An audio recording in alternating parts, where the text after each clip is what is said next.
আগত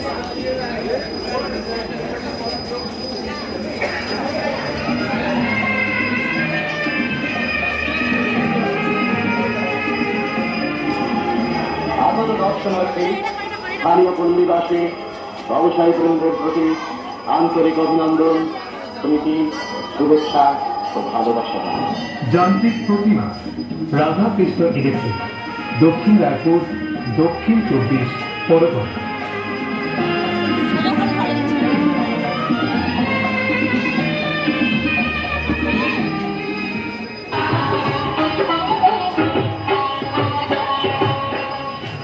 পুরাকালে এক সময় ভৃগুমুনি যজ্ঞ আয়োজন করেন।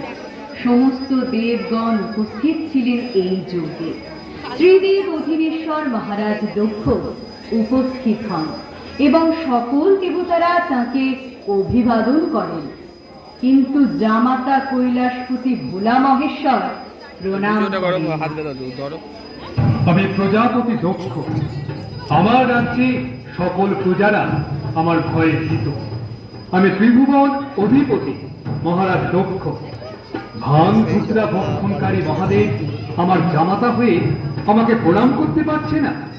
আমি মহারাজ দক্ষ। হা হা হা হা হা।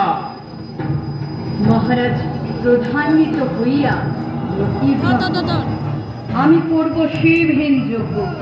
এই যজ্ঞে আমার কন্যা সতী এবং মহাদেবের নিমন্ত্রণ হবে না। আমার জামাতা হয়ে আমাকে প্রণাম করলো না। আমার প্রতাপে দেব দেবতা, যক্ষ রক্ষ কিন্নর সবাই আমার ভয়ে ভীত। আজ কিনা সামান্য জামাতা আমাকে প্রণাম করলো না। আমি করিব শিবহীন যজ্ঞ। এই যজ্ঞে একমাত্র কন্যা সতীর নিমন্ত্রণ হবে না। এই বলে মহারাজ দক্ষ নারদ মুনিকে ত্রিভুবন, স্বর্গ, মর্ত, পাতাল সকল স্থানে নিমন্ত্রণের জন্য পাঠালেন। নারদ মুনি সর্বপ্রথমে উপস্থিত হলেন কৈলাসপতি মহেশ্বরের নিকট। নারায়ণ নারায়ণ, পিতামাতাকে শতকোটি প্রণাম। এই সঙ্গে জানাই, মাগো, তোমার পিতা শিবহীন যজ্ঞ আরম্ভ করবে, তোমাদের নিমন্ত্রণ হবে না। নারায়ণ নারায়ণ। এই বলে নারদ মুনি অন্তর্হিত হলেন। সকল স্থানে নিমন্ত্রণ করে নারদ মুনি মহারাজ দক্ষের নিকট হতে বিদায় হলেন। হে মহেশ্বর, পিতার ভুলের জন্য পিতাকে বোঝাতে আমি পিত্রালয়ে যাব, কারণ এই শিবহীন যজ্ঞের পরিণাম বড়ই বিপদ। আমি যাব না, তোমার যাওয়া হবে না, কারণ সকল স্থানে নিমন্ত্রণ হয়েছে। তুমি ওই স্থানে যাবে না। আমার নির্দেশ বাক্য অমান্য করো না, তুমি যাবে না সতী।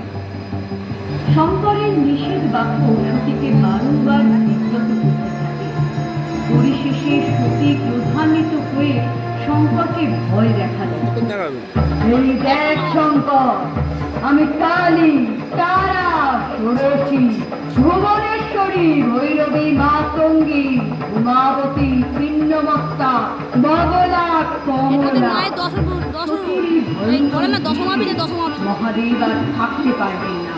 তিনি বললেন, যাও যাও সতী, তুমি যাও।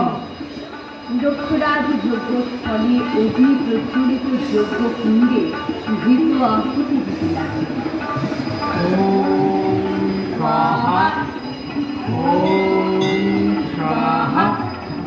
অগ্নিদেব, হে অগ্নিদেব, এই যজ্ঞ সম্পূর্ণ হয়।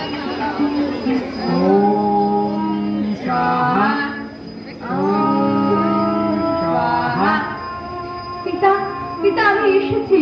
বন্ধ করুন, বন্ধ করুন এই শিবহীন যজ্ঞ। পরিণাম বিপদ। আপনি বন্ধ করুন পিতা, বন্ধ করুন। কেন কেন এসেছিস? তো লজ্জা হয় না? যা যা, এই স্থান থেকে এখনই চলে যা, দূর হ। যা স্বামী ভাং ভুতরা ভক্ষণকারী, শ্মশানবাসী, বাদছাল পরিধান করে, পাগল ত্রিশূলধারী ভোলা, তোর এই যজ্ঞস্থানে কোনো জায়গা হবে না। যা যা, চলে যা, তুই এক্ষুনি চলে যা।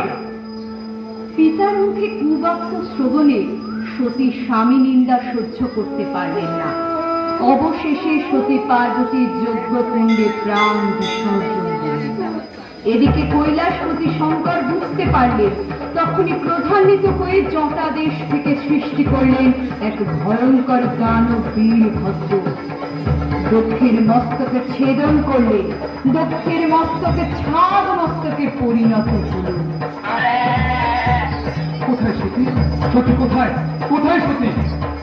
তুমি তুমি এভাবে চলে গেলে আমি আর থাকতে পারছি না। তোমার মৃতদেহ নিয়ে এই ত্রিভুবনকে আমি রসাতলে পাঠাবো। শঙ্কর সতীর মৃতদেহ স্কন্ধ করে প্রলয় নৃত্য আরম্ভ করতে থাকে।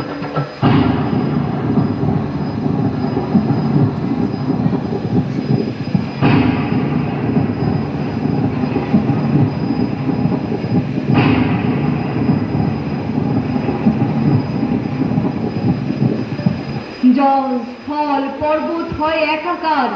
এই দৃশ্য দেখে নারায়ণ আর থাকতে পারলেন না। শান্ত হও, শান্ত হও। মৃত সতী আর বেঁচে ফিরবে না।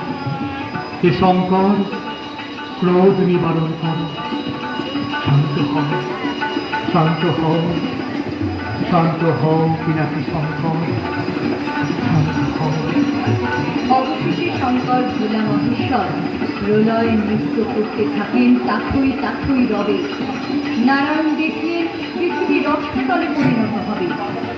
সুদর্শন চক্রের মাধ্যমে খণ্ড খণ্ড করে 51 খণ্ডে পরিণত হল সতীর দেহ।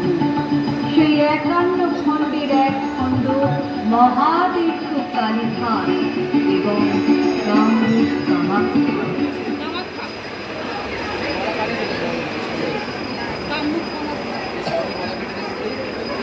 শেষ।